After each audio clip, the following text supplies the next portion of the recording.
नमस्कार। नेशनल पंचायत देख रहे हैं आप और मैं हूं आपके साथ नवीन कुमार। और आज हम बात करने जा रहे हैं दिल्ली कैंट विधानसभा चुनाव का इतिहास क्या कुछ रहा है और यहाँ पर 1993 से लेकर 2020 तक कौन सी पार्टी का प्रभुत्व रहा, कौन से कैंडिडेट ने यहाँ से बाजी मारी, साथ ही यहाँ की जनता का किसको साथ सबसे ज्यादा मिला है, जो आने वाले 2025 के विधानसभा चुनाव में सभी पार्टियों के लिए सबसे ज्यादा जरूरतमंद रहने वाला है। अगर हम बात करें यहाँ वो कांग्रेस के पक्ष में रहा। इसके बाद अगर बात करें 2008 के विधानसभा चुनाव की, तो यहाँ पर बीजेपी फिर से कमबैक करती है। करण सिंह तंवर को चुनाव मैदान में उतारती है दिल्ली कैंट की विधानसभा सीट से और करण सिंह तंवर को मिलते हैं 23,696 वोट, यानी कि 56% वोट पर उन्होंने अपना जो आधिपत्य था, जो अपना अधिकार था, यानी कि जनता ने यहाँ पर उनको आशीर्वाद दिया और उन्होंने यहाँ पर अशोक आहूजा जो कांग्रेस तरफ चुनाव लड़ रहे थे उनको 7,261 वोटों से चुनाव मैदान में हरा दिया। वहीं यहाँ पर बहुजन समाज पार्टी यानी कि बीएसपी की तरफ से चुनाव लड़ रहे श्रीचंद चौहान तीसरे नंबर पर दिखाई देते हैं। 1492 वोट उनको मिलते हैं, मात्र 4% वोट यहाँ पर उन्होंने कमाए और अशोक आहूजा जो इंडियन नेशनल कांग्रेस के कैंडिडेट थे उनको 39% इस चुनाव में मिले। यानी कि मजेदार रहा चुनाव।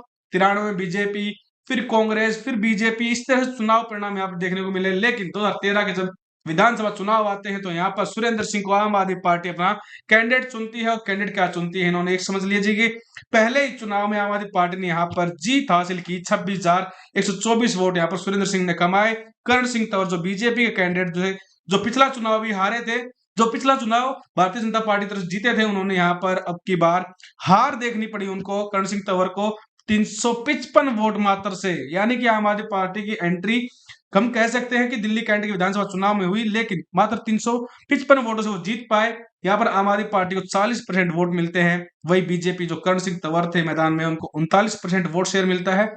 और अशोक कुमार जैन इंडियन नेशनल कांग्रेस के कैंडिडेट 11,988 वोटों के साथ 18% वोटों के साथ तीसरे नंबर पर यहाँ पर दिखाई देते हैं। इसके बाद बात करें हम 2015 के विधानसभा चुनाव की, तो आम आदमी पार्टी की तरफ से फिर से सुरेंद्र सिंह को यहाँ पर भरोसे के तौर पर उतारा जाता है और वो इसके भरोसे पर खरे उतरते हैं। यानी कि अरविंद केजरीवाल जो पार्टी है वो दोबारा यहाँ पर 2015 के विधानसभा चुनाव में 40,133 वोटों के साथ जो यहाँ पर आगे बढ़त में दिखाई दिए। अगर हम बात करें तो जो पिछली बार 2013 के जब विधानसभा चुनाव हुए थे तो 26,000 मात्र वोट मिल पाए थे यहाँ पर सुरेंद्र सिंह को यहाँ पर। लेकिन जैसे 2015 के चुनाव आए तो उनको 40% यहाँ पर हम कहते 51% उनको वोट मिलते हैं और 40,000 इनकी संख्या होती है। वो यहाँ पर करण सिंह तंवर को चुनाव मैदान में 11,198 वोटों से हराते हैं। वही संदीप तंवर जो इंडियन नेशनल कांग्रेस की तरफ से चुनाव लड़ रहे थे उनको 9.15% वोट मिलता है। बीजेपी को मिलता है 37.36%।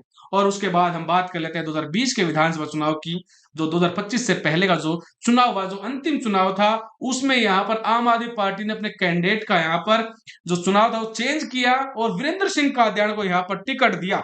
यानी कि वीरेंद्र सिंह कादियान चुनाव मैदान में उतरते हैं दिल्ली कैंट से, 28,971 वोट वो कमाते हैं। और वो मनीष सिंह जो भारतीय जनता पार्टी की तरफ से चुनाव लड़ रहे थे उनको 10,590 वोट, लगभग 10,500 के वोटों के आसपास उन्होंने यहाँ पर जीत हासिल की। बड़ा मार्जिन हम कह सकते हैं।